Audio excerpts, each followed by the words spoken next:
ಅಲ್ಲಿ ಏನಾಗ್ತದೆ ಅಂತ ಹೇಳಿದರೆ ಧರ್ಮಸ್ಥಳ ಕ್ಷೇತ್ರದಲ್ಲಿ ಸ್ವಚ್ಛತಾ ಕಾರ್ಮಿಕರು ಅಥವಾ ಬೇರೆ ಬೇರೆ ಇದರಲ್ಲಿ ವಿಭಾಗದ ದುಡಿಯೋರು ಆಗ ಸಿಗ್ತಿದ್ರು 6 ಗಂಟೆ ಮೇಲೆ ಅಂತ ಹೇಳಿದರೆ ಅವರು ಭಾಳ ಸಂತೋಷದಿಂದ ಬರ್ತಿದ್ರು, ಯಾಕಂದರೆ ಎಕ್ಸ್ಟ್ರಾ ಪೇಮೆಂಟ್ ಸಿಗ್ತದೆ ಅವರಿಗೆ. ಹಾಗಾಗಿ ಅವರ ಅಸಿಸ್ಟ್ ತಗೊಂಡು ಅಲ್ಲಿ ಹೆಣ ಹೂತದ್ದು ಇದೆ. ನಾನು ಒಬ್ಬ ನ್ಯಾಚುರಲ್ ಆಗಿ ನಾನು ಏನು ಅಂತ ಹೇಳಿದರೆ ಯಾರಿಗೂ ಸಪೋರ್ಟ್ ಅಲ್ಲ, ಧರ್ಮಸ್ಥಳಕ್ಕೂ ಸಪೋರ್ಟ್ ಇಲ್ಲ ಅಥವಾ ಇವರಿಗೂ ಸಪೋರ್ಟ್ ಇಲ್ಲ, ನನಗೆ ಏನೂ ಇಲ್ಲ, ನನಗೆ ಅಲ್ಲಿ ನ್ಯಾಯ ಬರಬೇಕಷ್ಟೇ. ನಮ್ಮ ಪಂಚಾಯಿತಿಯು ಕೂಡ ಕೆಲವು ಸ್ವಚ್ಛತೆ ಮಾಡಲಿಕ್ಕೆ ಬರ್ತಿದ್ದ, ಕೆಲವು ಹೆಣಗಳನ್ನು ಹೂಡಲಿಕ್ಕೆ ಅಸಿಸ್ಟ್ ಮಾಡಿದ್ದು ಇದೆ ಅವನಿಗೆ. ಹಾಗಾಗಿ ನಮ್ಮ ಏನು ಪಂಚಾಯತ್ನ ನೌಕರಿದ್ದರೆ ಅವರೊಟ್ಟಿಗೆ ಹೋಗಿದ್ದು ಇದೆ ಅಂತ ಹೇಳುವಂಥ ಮಾಹಿತಿ ನಮಗೆ ಸಿಕ್ಕಿತ್ತು. ಬಟ್ ಅದು ಪೊಲೀಸ್ನವರ ಏನು ನಿರ್ಲಕ್ಷ್ಯ ಧೋರಣೆ ಅಂತ ಕೂಡ ಹೇಳಲಿಕ್ಕೆ ಬರೋದು. ಹಾಗಾದರೆ ನೂರಾರು ಹೆಣಗಳು, ಸಾವಿರಾರು ಹೆಣಗಳು ಬೀಳ್ತವೆ. ಧರ್ಮಸ್ಥಳದವರು ದರೋಡೆಕೋರರು, ಧರ್ಮಸ್ಥಳದ ರಿಕ್ಷಾ ಡ್ರೈವರ್ಸ್ ಅತ್ಯಾಚಾರಿಗಳು, ಅವರು ಹುಡುಗಿಯರನ್ನು ಸಪ್ಲೈ ಮಾಡ್ತಾರೆ. ಸಾಮೂಹಿಕ ವಿವಾಹದಲ್ಲಿ ಅತ್ಯಾಚಾರ ಆಗ್ತದೆ ಅಂತ ಹೇಳಿದರೆ ಅವರು ಹೇಳಿದ್ದೇ ಸತ್ಯ, ಅದು ವೇದವಾಕ್ಯ. ಅಲ್ಲಿ ಸಾವಿರಾರು ಹೆಣಗಳನ್ನು ಹೂತು ಹಾಕಿದ್ದಾರೆ ಅಂತ ಹೇಳಿದರೆ ಹೌದು, ಅಲ್ಲಿ ದರೋಡೆಕೋರರು ಇದ್ದಾರೆ ಅಂತ ಹೇಳಿದರೆ ಅವರು. ಧರ್ಮಸ್ಥಳ ಗ್ರಾಮದಲ್ಲಿ ನೂರಾರು ಶವಗಳನ್ನು ಹೂತಿರುವ ಪ್ರಕರಣಕ್ಕೆ ಸಂಬಂಧಿಸಿದಂತೆ ಮಾತನಾಡೋಕ್ಕೆ ನಮ್ಮ ಜೊತೆ ಇವತ್ತು ಧರ್ಮಸ್ಥಳ ಗ್ರಾಮ ಪಂಚಾಯಿತಿಯ ಮಾಜಿ ಅಧ್ಯಕ್ಷರಾಗಿರುವಂತಹ ಕೇಶವಗೌಡ ಅವರಿದ್ದಾರೆ. ನೀವು ಮಾಜಿ ಅಧ್ಯಕ್ಷರಾಗಿರೋದಕ್ಕೆ ನಿಮ್ಮ ಈ ಪ್ರಶ್ನೆ ಕೇಳ್ತಾ ಇದ್ದೀವಿ. ಒಂದು ಅನಾಥ ಶವ ಸಿಕ್ಕರೆ ಅದನ್ನು ಯಾವ ಪ್ರೊಸೀಜರಲ್ಲಿ ನೀವು ದಫನ್ ಮಾಡ್ತೀರಿ, ಯಾವ ರೀತಿ ನಿಮ್ಮ ಅದನ್ನು ದಫನ್ ಮಾಡುವಾಗ ಯಾವ್ಯಾವ ಅಧಿಕಾರಿಗಳ ಅಂಡರಲ್ಲಿ ನೀವು ಕೇಳಬೇಕಾಗುತ್ತೆ ಅವ್ರು ಹೇಳ್ತಾರೆ. ಅನಾಥ ಶವ ಸಿಕ್ಕಿದ ಕೂಡಲೇ ಪಂಚಾಯತಿಗೆ ಯಾವುದೇ ರೀತಿಯ ಮಾಹಿತಿ ಶುರುವಿಗೆ ಬರುವುದಿಲ್ಲ. ಯಾರಾದರೂ ಒಬ್ಬ ಐಡೆಂಟಿಫೈಯರ್ ಯಾರು ನೋಡಿದ ಅನಾಥ ಶವ ಇದೆ, ಈಗ ನಾನೇ ನೋಡಿದರೆ ನಾನು ಏನು ಮಾಡ್ತೇನೆ ಅಂತ ಪೊಲೀಸವರಿಗೆ ಡೈರೆಕ್ಟ್ ತಿಳಿಸ್ತೇನೆ, ಇಲ್ಲೊಂದು ಅನಾಥ ಶವ ಇದೆ ಅಂತ.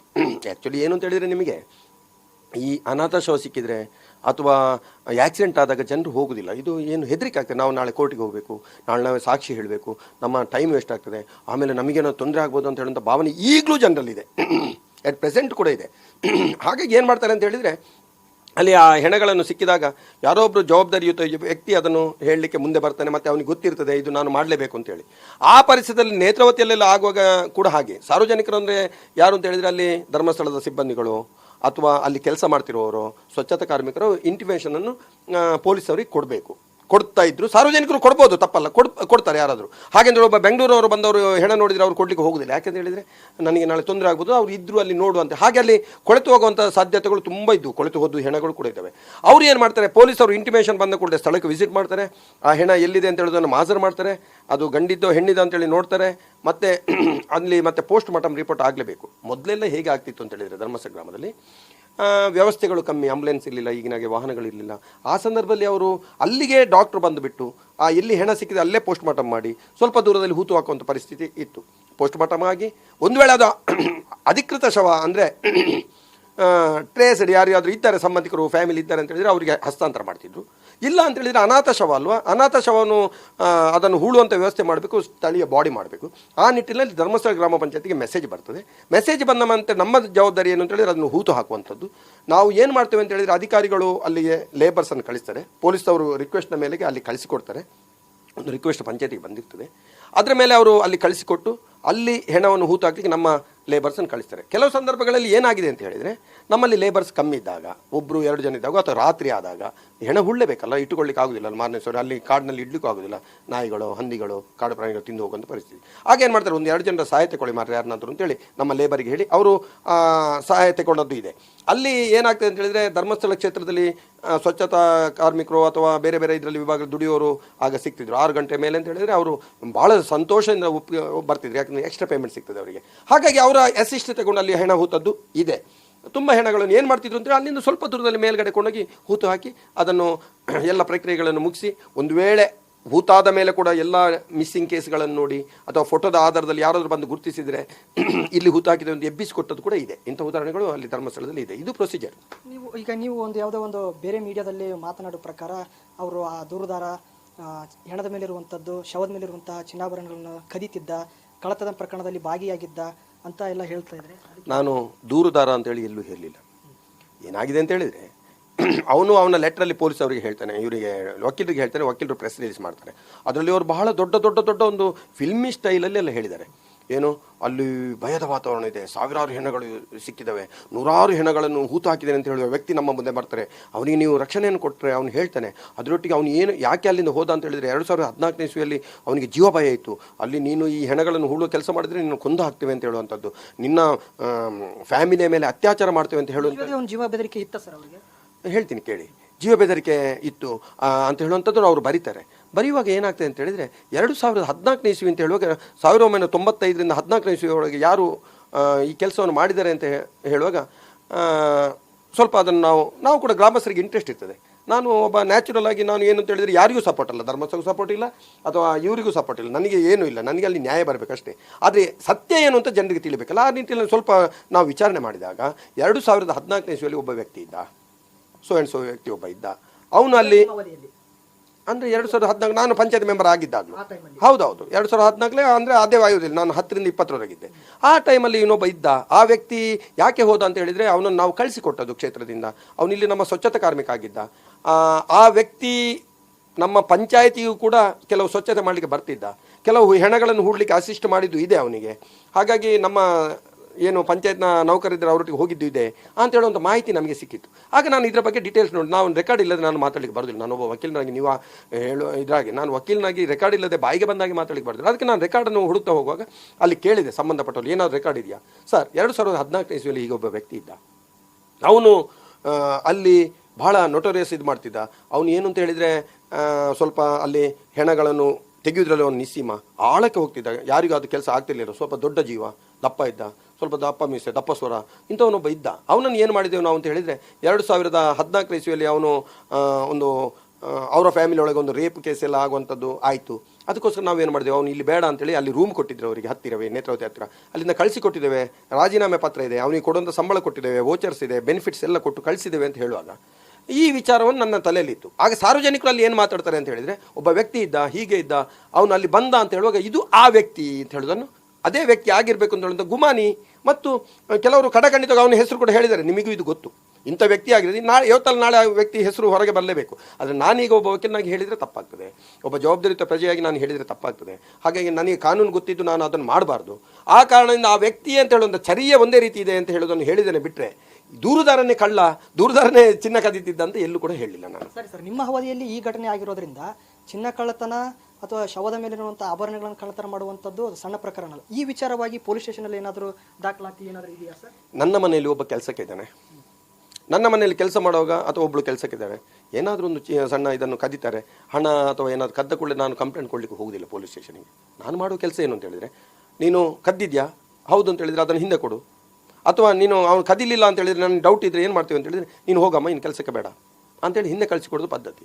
ಸೇಮ್ ಪ್ರೊಸೀಜರ್ ನಾವು ನಮ್ಮ ಕೆಲಸಗಾರರ ಮೇಲೆ ಕಂಪ್ಲೇಂಟ್ ಕೊಟ್ಕೊಂಡು ಅವನನ್ನು ಜೈಲಲ್ಲಿ ಕೂತ್ಕೊಳ್ಸಿಕೊಂಡು ಅವನಿಗೆ ಪನಿಷ್ಮೆಂಟ್ ಮಾಡಿಕೊಂಡು ಅದನ್ನು ನನ್ನ ಮನೆಯಲ್ಲಿ ಇಷ್ಟು ವರ್ಷ ಕೆಲಸ ಮಾಡಿದವನು ಪಾಪ ಅನುಭವಿಸ್ತಾನೆ ಅಂತ ಹೇಳೋ ಒಂದು ಹಿಂಸೆ ನಮಗೆ ಬೇಕಾ?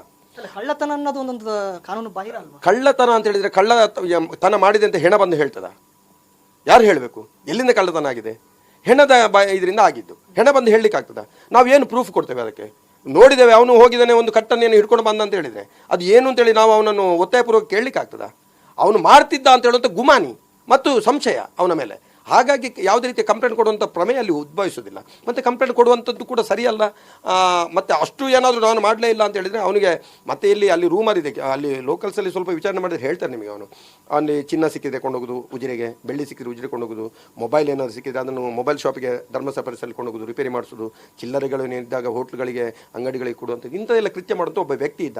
ಅವನನ್ನು 2014 ವಿಷಯ ನಾವು ಕಳಿಸಿದ್ದೇವೆ ಸಂಶಯದ ಮೇಲೆಗೆ ಅಂತ ಹೇಳಿದ ಕಾರಣ ಅದನ್ನು ನಾವು ಏನು ಮಾಡ್ತಾರೆ, ಸಾರ್ವಜನಿಕರು ಅದನ್ನೀಗ ಟ್ಯಾಲಿ ಮಾಡ್ತಿದ್ದಾರೆ ವಿನಃ ಅವನೇ ಮಾಸ್ಕ್ದಾರಿ, ಅವನೇ ಅನಾಮಿಕ, ಅವನೇ ಆ ವ್ಯಕ್ತಿ ಅಂತ ನಾವು ಎಲ್ಲೂ ಹೇಳುವುದಿಲ್ಲ. ಈ ರೀತಿ ಟ್ಯಾಲಿ ಮಾಡ್ತಿದ್ದಾರೆ ಅಂತಂದ್ರೆ ಇದು ಒಂದು ಗಂಭೀರ ಪ್ರಕರಣನೇ. ಇದರ ಆಚೆಗೆ ಸೆವ ಸಿಕ್ಕಿರೋ ಪ್ರಕರಣ ಅಚ್ಚ ಅಲ್ಲದೆ ಧರ್ಮಸ್ಥಳ ಕ್ಷೇತ್ರದಲ್ಲಿ ಮತ್ತೆ ಅಲ್ಲಿ ಸ್ನಾನಘಟ್ಟದ ಸುತ್ತಮುತ್ತ ಕಳ್ಳತನ ಪ್ರಕರಣಗಳು ಆಗ್ತಿದಾವೆ ಅಂದರೆ ಪೊಲೀಸರಿಂದ ಅದ್ರ ಮೇಲೆ ನಿಗಾ ಇಡಬೇಕಾಗಿತ್ತಲ್ಲ. ಅಂದರೆ ನೀವು ಹೇಳೋ ಪ್ರಕಾರ ಪೊಲೀಸರು ಏನಾದರೂ ಸ್ವಲ್ಪ ಹಿಂದೇಟಾಕಿದಾರ ಈ ಥರ ಪ್ರಕರಣಗಳಲ್ಲಿ? ಪೊಲೀಸ್ನವ್ರು ಏನು ಅಂತ ಹೇಳಿದರೆ, ನೀವು 2016ನೇ ಇಸ್ವಿಯ ತನಕ ಅಲ್ಲಿ ಪೊಲೀಸ್ ಸ್ಟೇಷನ್ ಇಲ್ಲ, ಅಲ್ಲಿ ಔಟ್ಪೋಸ್ಟ್ ಇದ್ದದ್ದು. 3 ಜನ ಪೊಲೀಸ್ನವರು ಅಲ್ಲಿ ಕೆಲಸ ಮಾಡ್ತಿದ್ದದ್ದು. 3 ಜನ ಪೊಲೀಸರು 3 ಜನ. ಏನು ಅಷ್ಟು ದೊಡ್ಡ ಕ್ಷೇತ್ರ, ದಿನಕ್ಕೆ 30,000 ಸರಾಸರಿ ಜನ ಬರುವಂಥ ಕ್ಷೇತ್ರ, ಹಲವಾರು ಬಸ್ಸುಗಳು ಬರೋದು, ಆ್ಯಕ್ಸಿಡೆಂಟ್ಗಳು, ಆಮೇಲೆ ಇಂಥದ್ದೆಲ್ಲ ಇರುವಾಗ ಪೊಲೀಸರು ಎಲ್ಲಿಂದ ಕೆಲಸ ಮಾಡೋದು? ಪೊಲೀಸರು ಏನಿಗೆ ಎಷ್ಟು ಕದಿಯುವಂಥದ್ದು ನಮ್ಮ ಸಿಬ್ಬಂದಿ, ಧರ್ಮಸ್ಥಳ ಸಿಬ್ಬಂದಿ ಅಲ್ಲಿ ನೋಡ್ತಾ ಇದ್ರು ಅದನ್ನು. ಕದಿಯೋರು ಯಾರು ಬಂದರೆ ಸಿಕ್ತಿದ್ರು, ಕೆಲವರು ಸಿಗದೆ ಹೋಗ್ತಿದ್ರು. ಆಮೇಲೆ ಡೌಟ್ನ ಮೇಲೆ ಕೆಲವು ಈಗ CC ಕ್ಯಾಮರಾ ಬಂದ ಮೇಲೆ ಎಲ್ಲ ಸಿಕ್ಕಿ ಬಿಡ್ತಾರೆ. ಆಗಲೂ ಹಿಡ್ದದ್ದಿದೆ ಪೊಲೀಸರು. ಡೌಟ್ನ ಮೇಲೆ ಅವನು ಬಂದಾಗ ಇಲ್ಲಿ ಬಂದ ಹೀಗೆ ಬಂದ ಅಂತೇಳಿ ಅವನನ್ನು ಹಿಡಿದು ಇದು ಮಾಡಿದ್ದು FIR ಆಗಿದೆ ಎಲ್ಲ ಇದೆ. ಆ ಸಂದರ್ಭದಲ್ಲಿ ಪೊಲೀಸವರು ಹೇಗೆ ನಿಗೆ ಇಡ್ಲಿಕ್ಕೆ ಬರ್ತದೆ ಈ ವ್ಯಕ್ತಿಯ ಮೇಲೆ? ಪೊಲೀಸವರಿಗೆ ಹೇಳಿದಾರಾ ಇಲ್ವಾ ಅಂತ ಹೇಳೋದನ್ನು ಅದು ನಮಗೆ ಮಾಹಿತಿಯೂ ಇಲ್ಲ. ಬಟ್ ಅದು ಪೊಲೀಸ್ನವರ ಏನು ನಿರ್ಲಕ್ಷ್ಯ ಧೋರಣೆ ಅಂತ ಕೂಡ ಹೇಳಲಿಕ್ಕೆ ಬರೋದಿಲ್ಲ. ನಿಮ್ಮ ಅವಧಿಯಲ್ಲಿ ಎಷ್ಟು ಮಿಸ್ಸಿಂಗ್ ಕೇಸ್ಗಳು ಆಗಿದ್ದು ಸರ್? ನಿಮಗೆ ಗೊತ್ತಿರೋ ಪ್ರಕಾರ ಅನಾಥ ಶವಗಳನ್ನು ಎಷ್ಟು ಉಳುವ ಪ್ರಯತ್ನ ಆಗಿತ್ತು? ನಿಮಗೆ ನಾನೊಂದು ಲೆಟ್ರ್ ಇದೆ ನನ್ನಲ್ಲಿ. 2012 ಇಸ್ವಿಯಲ್ಲಿ ಇಲ್ಲಿ ಪೊಲೀಸ್ ಸ್ಟೇಷನ್ ಇಲ್ಲ, ಇಲ್ಲಿ ಒಂದು ಸುಸಜ್ಜಿತ ಪೊಲೀಸ್ ಸ್ಟೇಷನ್ ಆಗಬೇಕು ಅಂತೇಳಿ ನಾವು ಗೃಹ ಮಂತ್ರಿಗಳಿಗೆ, ಆಮೇಲೆ ಮುಖ್ಯಮಂತ್ರಿಗಳಿಗೆ, ಇಲ್ಲಿಯ SP ಅವರಿಗೆ ಒಂದು ಪತ್ರ ಬರೆದಿದ್ದೇವೆ. ಅದರಲ್ಲಿ ಏನು ಹೇಳಿದ್ದೇನೆ ನಾನು ಅಂತ ಹೇಳಿದರೆ, ಯಾಕೆ ಬೇಕು ಅಂತ ಹೇಳಿದರೆ, ಅಲ್ಲೊಂದು ಜೋಡು ಮಾವುತನ ಅಣ್ಣ ತಂಗಿಯ ಕೊಳೆ ಆಯಿತು. 15 ದಿವಸ ಮೇಲೆ ಒಂದು ಹುಡುಗಿ ಅತ್ಯಾಚಾರ ಆಯಿತು. ಅದರಿಂದ ಸ್ವಲ್ಪ ದಿನದ ಮೇಲೆ ಅಲ್ಲೇ ಗೇಟ್ನ ಪಕ್ಕ ಒಬ್ಬರು ಎಸಿಡ್ ಬಿದ್ದು ಏನೋ ಒಂದು ಹೆಣ ಸಿಕ್ಕಿತು. ಅದರಿಂದ ಸ್ವಲ್ಪ ದೂರದಲ್ಲಿ ಒಬ್ಬರು ಏನೋ ಸುಸೈಡ್ ಮಾಡಿಕೊಂಡ್ರು. ಇದನ್ನೆಲ್ಲ ಗಮನಿಸುವಾಗ ನಾನು ಅಧ್ಯಕ್ಷನಾಗಿ ಏನು ಮಾಡ್ಬೋದು ಅಂತ ಹೇಳಿ ಇಲ್ಲಿಗೊಂದು ಪೊಲೀಸ್ ಸ್ಟೇಷನ್ ಬೇಕು ಅಂತೇಳಿ ನಾನೊಂದು ರಿಕ್ವೆಸ್ಟ್ ಲೆಟರ್ ಕಳಿಸಿದೆ. ಆ ರಿಕ್ವೆಸ್ಟ್ ಲೆಟ್ರಲ್ಲಿ ನಾನು ಹೇಳಿದ್ದೇನೆ, ಇಂಥ ಪ್ರಕರಣಗಳಾಗ್ತವೆ, ಇಂಥ ಪ್ರಕರಣಗಳಾಗುವ ಕಾರಣ ನೀವು ಅದನ್ನು ಗಂಭೀರವಾಗಿ ಪರಿಗಣಿಸಬೇಕು, ಇಲ್ಲದ್ರೆ ನಾವು ಸ್ಟೇಷನ್ ಮುಂದೆ ಬಂದು ಪ್ರತಿಭಟನೆ ಮಾಡ್ತೇವೆ ಅಂತ ಹೇಳೋದನ್ನು ಕೂಡ ಹೇಳಿದ್ದೇನೆ. ಹಾಗೆ 2012ರಲ್ಲಿ ಇದಾಯಿತು. 2013 ಇಸ್ವಿಯಲ್ಲಿ ಸಿದ್ದರಾಮಯ್ಯವರ ಸರ್ಕಾರ ಬರ್ತದೆ. ಪುನಃ ಗೃಹ ಮಂತ್ರಿಗಳಿಗೆ ಒಂದು ಮನವಿಯನ್ನು ಕೊಡ್ತೇವೆ. ಮಾನ್ಯ ಆಗಿನ ಗೃಹ ಮಂತ್ರಿಗಳಾದಂಥ ಪರಮೇಶ್ವರ್ ಅವರು ಬಂದು 2016 ಇಸ್ವಿಯಲ್ಲಿ ಅಲ್ಲಿ ಬಂದು ಪೊಲೀಸ್ ಸ್ಟೇಷನ್ ಉದ್ಘಾಟನೆ ಮಾಡ್ತಾರೆ. ಹಾಗಾಗಿ ಆ ಪೊಲೀಸ್ನವರು ಅಲ್ಲಿ ಬಂದದ್ದೇ 2016 ಇಸ್ವಿ ಮೇಲೆ ಅಲ್ಲೊಂದು ಫುಲ್ ಪ್ಲೆಜ್ಡ್ ಸ್ಟೇಷನ್ ಆಗಿರುವಂಥದ್ದು. ಇಲ್ಲಿ ಧರ್ಮಸ್ಥಳದಲ್ಲಿ. ಈಗ ನೀವು ಧರ್ಮಸ್ಥಳದಲ್ಲಿ ಪೊಲೀಸ್ ಸ್ಟೇಷನ್ ಆದಮೇಲೆ ಈ ಪ್ರಕರಣಗಳು ಯಾವ ರೀತಿ ಕಡಿಮೆ ಆಯಿತು, ಜಾಸ್ತಿ ಆಯಿತು? ನ್ಯಾಚುರಲಿ ಅಬ್ವಿಯಸ್ಲಿ ಏನಾಗ್ತದೆ ಅಂತ ಹೇಳಿದರೆ, ಪೊಲೀಸ್ ಅವರಿದ್ದಾರೆ, ತಿರುಗ್ತಾ ಇದ್ದಾರೆ, ಸ್ಟೇಷನ್ ಹತ್ತಿರ ಇದೆ ಅಂತ ಹೇಳುವಾಗ ಯಾರು ಕ್ರಿಮಿನಲ್ಸ್ ಸ್ವಲ್ಪ ಹೆದರ್ತಾರೆ. ಎಷ್ಟು ದೊಡ್ಡ ಕ್ರಿಮಿನಲ್ ಆದರೂ ಕೂಡ ಪೊಲೀಸರು ಇಲ್ಲೇ ಇದ್ದಾರೆ ಅಂತ ಹೇಳಿ ಹೆದರ್ತಾರೆ. ಪೊಲೀಸರು ದೂರ ಇದ್ದಾರೆ, ಅದು ಬರುವಾಗ ಇಂಟಿಮೇಷನ್ ಬರ್ತದೆ ನಮಗೆ. ಇಲ್ಲಿ ಆ ಪರಿಸ್ಥಿತಿ ಇಲ್ಲ. ಧರ್ಮಸ್ಥಳದಿಂದ ಇದ್ದರೆ ಪೇಟೆಯಿಂದ ಅಲ್ಲಿ ಪಂಚಾಯತ್ ಬಿಲ್ಡಿಂಗಲ್ಲಿ ಅವ್ರಿಗೆ ಕೊಟ್ಟಿದ್ದೆವು. ಅಲ್ಲಿಂದ ಸೀದಾ ಪೊಲೀಸರು ಬರ್ತಾರೆ, ಗಾಡಿ ಹೊರಡ್ತದೆ ಇಲ್ಲ ಅಂತ ಯಾರು ಇಂಟಿಮೇಷನ್ ಮಾಡೋ ಟೈಮ್ ಇಲ್ಲ. ಅಂಥ ಪ್ರಕರಣ ನೇತೃತ್ವಕ್ಕೆ ಬಂದರೆ ಇಲ್ಲ ಅಂತ ಯಾರು ಇಂಟಿಮೇಷನ್ ಮಾಡೋರಿಲ್ಲ. ಆಗ ಸಹಜವಾಗಿ ಕೆಲವು ಪ್ರಕರಣಗಳು ಧರ್ಮಸ್ಥಳ ಸ್ಟೇಷನ್ ಇದೆ ಅಂತ ಹೇಳುವಾಗ ಸ್ಟೇಷನ್ನ ಪಕ್ಕ ಯಾವುದೇ ಪ್ರಕರಣಗಳು ಮಾಡಲಿಕ್ಕೆ ಹೆದರ್ತವೆ. ಆದರೆ ಆಗಲಿಲ್ಲ ಅಂತಲೇ ನಾನು ಹೇಳೋದಿಲ್ಲ. ಪ್ರಕರಣಗಳು ಕಡಿಮೆ ಆಗಿವೆ, ನ್ಯಾಚುರಲ್ ಆಗಿ ಕಮ್ಮಿ ಆಗಿವೆ. ನ್ಯಾಚುರಲ್ ಅದು ದಟ್ ಈಸ್ ಎಂತ ಅಂತ ಹೇಳಿದ್ರೆ ಆಗಲೇಬೇಕಲ್ವ. ಪೊಲೀಸರ ಭಯ ಜನರಿಗೆ ಇದ್ದೇ ಇರ್ತದಲ್ಲ. ಸರಿ ಸರ್, SIT ಅಧಿಕಾರಿಗಳು 1995ರಿಂದ ಇಲ್ಲಿವರೆಗೂ ಕೆಲಸ ಮಾಡಿರುವಂಥ ಪೊಲೀಸ್ ಸಿಬ್ಬಂದಿಗಳ ಮಾಹಿತಿ ಕೊಡಿ ಅಂತ ಕೇಳಿದ್ದಾರೆ. ಈ ಗ್ರಾಮ ಪಂಚಾಯತಿಗೆ ಏನಾದರೂ ಆ ಥರ ಮಾಹಿತಿ ಬಂದಿರುವಂಥದ್ದು, ಅಥವಾ ನೀವು ಈ ಹಿಂದೆ ಮಾಜಿ ಅಧ್ಯಕ್ಷರಾಗಿರೋದ್ರಿಂದ ನಿಮಗೇನಾದರೂ ಕರೆಗಳು ಬರೋದು ಅಥವಾ ಫೋನ್ ಬರೋದು ಏನಾದರೂ ಆಗಿದೆಯಾ ಸರ್, ಮಾಹಿತಿ ಬೇಕು ಅಂತ? ನನಗೆ ಈ ಬಗ್ಗೆ ಏನು ಗೊತ್ತಿಲ್ಲ. ನೀವು ಹೇಳೋದೇ ಗೊತ್ತಾಗಿದೆ ನನಗೆ. ನಾನು ಏನು ತಿಳ್ಕೊಳ್ಳಿಲ್ಲ, ನನಗೆ ಗೊತ್ತೂ ಇಲ್ಲ. ಇದುವರೆಗೂ ಯಾವುದು ಮಾಹಿತಿ ಇಲ್ಲ ನನಗೆ. ಆ ವಿಚಾರವಾಗಿ ಮಾತಾಡೋದಕ್ಕೆ ಏನಾದ್ರು ಬೆದರಿಕೆ ಕರೆಗಳು ಆ ರೀತಿ ಏನಾದ್ರು ಬರ್ತಿದಾವ ಸರ್? ನನಗೆ ಬೆದರಿಕೆ ಕರೆಗಳು ಅಂತೇಳಿ ನಿನ್ನೆ ಒಬ್ಬ ಯಾರೋ ಕಾಲ್ ಮಾಡಿ ನೀವು ಹೇಗೆ ಹೇಳಿದ್ರಿ, ಸ್ಟೇಟ್ಮೆಂಟ್ ಕೊಟ್ರಿ ಅಂತ ಹೇಳಿದ, ತುಳುವಿನಲ್ಲಿ ಮಾತಾಡಿ. ನಿತಿನ್ ಅಂತ ಅವನ ಹೆಸರು ಹೇಳಿದ. ಅವನು ಇದರಲ್ಲಿ ನಾವು ಟ್ರೂ ಕಾಲಲ್ಲಿ ಸರ್ಚ್ ಮಾಡಿ ನಿತಿನ್ ಬಂಗೇರ ಅಂತಲೇ ಬಂತು. ನೀವು ಹೇಗೆ ಮಾತಾಡಿದ್ರಿ ಅಂತ ಕೇಳಿದೆ. ಅದಕ್ಕೆ ಹೇಗೆ ಮಾತಾಡಿದ್ರಿ ಅಂದರೆ ಇದ್ದದನ್ನು ಹೇಳಿದೆ. ನೀವು ಯಾವ ಆಧಾರದಲ್ಲಿ ಹೇಳಿದ್ರಿ, ಅದು ನಿಮಗೆ ಯಾಕೆ ಅಂತ ಕೇಳಿದೆ ನಾನು. ನಿಮಗೆ ಯಾಕೆ ಅಲ್ಲ, ನಾನೊಂದು ನಿಮ್ಮಲ್ಲಿ ಕೇಳೋದು ಒಂದು ಜವಾಬ್ದಾರಿಯುತ ಇದಾಗಿ ನಾನು ಕೇಳೋದು, ಯಾಕೆ ನಿಮಗೇನಿದೆ, ನೀವು ಮೀಡಿಯಾದವರ ಪೊಲೀಸ್ ಅವರ ಕೇಳಿದೆ ಫಸ್ಟಿಗೆ. ನಾನು ಯಾರು ಅಲ್ಲ, ಮತ್ತೆ ಯಾಕೆ ನಿಮಗೆ ಅಲ್ಲ, ನೀವು ಹೇಳಿದ್ದು ಸರಿ, ಅದು ಸರಿಯಾ ತಪ್ಪ ಅಂತ ಹೇಳೋದು ನನಗೆ ಗೊತ್ತಿತ್ತು. ನಾನು ಏನು ಸ್ಟೇಟ್ಮೆಂಟ್ ಹೇಳಿದ್ದೀನಿ ಅದು ಸರಿಯೇ, ನಿಮಗೆ ಯಾಕೆ ಈಗ ನೀವೇನು ಹಾಗೆ ಮಾತಾಡೋದು, ನಾನು ಮಾತಾಡೋದು ಹೇಗೆ, ನನ್ನ ವಾಯ್ಸೇ ಹಾಗೆ ಅಂತ ಹೇಳುವಾಗ ಅವನು ಏನು ಹೇಳಿದೆ ಅಂತ ಹೇಳಿದರೆ, ನೀವು ಇದು ಮಾಡಿದೆ, ಹಾಗಾದರೆ ಎಂತ ಇದು ಮಾಡ್ತೀರಿ, ಅದು ಹೇಗೆ ಕೊಟ್ಟರಿ, ನಿಮಗೆ ನಿಮ್ಮ ಕೆಲಸ ಎಷ್ಟುಂಟು ಅಷ್ಟು ಮಾಡಿ. ನನ್ನ ಫೋನಲ್ಲಿ ನಾನು ಮಾತಾಡ್ತಿದ್ದೇನೆ, ಅಲ್ಲ ನಾನು ಮಾತಾಡೋದು ನನ್ನ ಫೋನಲ್ಲಿ, ನೀವು ನಿಮ್ಮ ಫೋನಲ್ಲಿ ಮಾತಾಡಿದ್ರೆ ನನಗೆ ಕಾಲ್ ಮಾಡಿರುವಂಥದ್ದು. ಹಾಗಾಗಿ ನೀವು ಯಾವುದೇ ರೀತಿಯಲ್ಲಿ ಇದನ್ನು ಮಾಡಬೇಡಿ, ಕಟ್ ಮಾಡಿ ಅಂತೇಳಿ ಕಟ್ ಮಾಡಿಟ್ಟೆ. ಬೇರೆ ಏನು ಇದಕ್ಕೆ ಹೋಗಲಿಲ್ಲ ನಾನು ಅಂತ. ಒಂದು ಕಾಲ ಬಂದಿದ್ದಷ್ಟೇ ಬಿಟ್ಟರೆ ಬೇರೆ ಏನು ಅಂತ ಬೆದರಿಕೆ ಕರೆಗಳು ಬರಲಿಲ್ಲ. ಫೇಸ್ಬುಕ್ಕಿನಲ್ಲಿ, ಸಾಮಾಜಿಕ ಜಾಲತಾಣದಲ್ಲಿ ಏನೇನೋ ಎಲ್ಲ ಬರೀತಿದ್ದಾರೆ. ಅದು ನ್ಯಾಚುರಲ್, ನಾವು that was expected, it was expected. ಯಾಕೆಂದರೆ ನಾನು ಅದು ಗೊತ್ತಿದ್ದೆ, ನಾನು ಇಳಿದದ್ದು. ಇದು ನನಗೆ 2013 ಇಸ್ವಿಯಿಂದ 12ನೇ ಇಸ್ವಿಯಿಂದಲೂ ಇದರ ಬಗ್ಗೆ ನನಗೆ ಅನುಭವ ಇದೆ. ಯಾಕೆಂದರೆ ನಾನು ಕ್ಷೇತ್ರದ ಪರವಾಗಿ ಯಾಕೆ ಇದ್ದೇನೆ ಅಂತ ಹೇಳಿದ್ರೆ ಸತ್ಯದ ಪರವಾಗಿದ್ದೇನೆ. ಅಲ್ಲಿ ಸತ್ಯ ನಡೆದಿದೆ. ಯಾವುದೇ ರೀತಿ ಇಂಥ ದುರ್ಘಟನೆಗಳು ಅಥವಾ ಇಂಥ ಏನು 1000 ಹೆಣಗಳು, ಅಲ್ಲಿ ಮಹಾಭಾರತ ಯುದ್ಧ ಏನು ನಡೀಲಿಲ್ಲ 1000 ಹೆಣಗಳು ಬೀಳಲಿಕ್ಕೆ, ಅಥವಾ 100 ಇದನ್ನು ಹೆಣಗಳನ್ನು ಒಬ್ಬ ಹೂಡಲಿಕ್ಕೆ ಅವನೇನು ಭೀಮನೂ ಅಲ್ಲ. ಭೀಮಾದರೂ ಒಂದು ಇದರಲ್ಲಿ ತೆಗೆದು ನಡ್ಬೋದು, ಭೀಮನೂ ಅಲ್ಲ. ಈಗೇನು ಭೀಮ ಅಂತ ಹೆಸರಿಟ್ಟು ನೋಡ್ಬೋದು, ಆದರೆ ಆ ಭೀಮ ಅಲ್ಲ ಅವನು, ಆಗಿನ ಶಕ್ತಿಯುತ ಭೀಮ ಅಲ್ಲ. ಹಾಗಾದರೆ 100 ಹೆಣಗಳು 1000 ಹೆಣಗಳು ಬೀಳ್ತವೆ. ಧರ್ಮಸ್ಥಳದವರು ದರೋಡೆಕೋರರು, ಧರ್ಮಸ್ಥಳದ ರಿಕ್ಷಾ ಡ್ರೈವರ್ಸ್ ಅತ್ಯಾಚಾರಿಗಳು, ಅವರು ಹುಡುಗಿಯರನ್ನು ಸಪ್ಲೈ ಮಾಡ್ತಾರೆ ಎಲ್ಲರಿಗೆ ಅಂತ ಹೇಳಿದರೆ ಡೈರೆಕ್ಟ್ ನಮ್ಮ ಯಾರು ನಾವು ಪೂಜ್ಯನೇರಿದ್ರೆ ಅವರ ಬಗ್ಗೆ ಕೂಡ ಅವರು ಆರೋಪ ಮಾಡ್ತಾರೆ. ಇಂಥದ್ದೆಲ್ಲ ಕೇಳಿಕೊಂಡು ನನಗೆ ಉಪ್ಪಿನ ಋಣ ಇದೆ. ಧರ್ಮಸ್ಥಳ ಅಲ್ಲಿ ಛತ್ರದಲ್ಲಿ ಊಟ ಮಾಡಿದ್ದೇನೆ, ಧರ್ಮಸ್ಥಳ ಸಂಸ್ಥೆಯಲ್ಲಿ ಕಲ್ತಿದ್ದೇನೆ. ನಾನೊಬ್ಬ ವಕೀಲನಾಗಲಿಕ್ಕೆ ಧರ್ಮಸ್ಥಳ ಸಂಸ್ಥೆ ಮುಖ್ಯ ಕಾರಣ. ಅದಲ್ಲದೆ ಭಾಳಷ್ಟು ನನ್ನಂಥ ಎಷ್ಟೋ ವಿದ್ಯಾರ್ಥಿಗಳನ್ನು, ಎಷ್ಟೋ ಜನರಿಗೆ ಬಾಳು ಕೊಟ್ಟಂಥ ಒಂದು ಸಂಸ್ಥೆ. ಸತ್ಯ ಆಗಿದ್ದರೆ ನಾನು ಖಂಡಿತವಾಗಿ ವಿರೋಧ ನಿಲ್ತೇನೆ. ಒಂದು ಸತ್ಯ ಇದ್ದರೆ ಇದರಲ್ಲಿ ನಾನು ಈಗಲೂ ಅದನ್ನು ಪ್ರಶ್ನೆ ಮಾಡ್ತೇನೆ. ಈಗಲೂ ಪ್ರಶ್ನೆ, ಅಷ್ಟು ನೈತಿಕತೆ ನನಗಿದೆ, ಅಷ್ಟು ಧೈರ್ಯ ಕೂಡ ಇದೆ.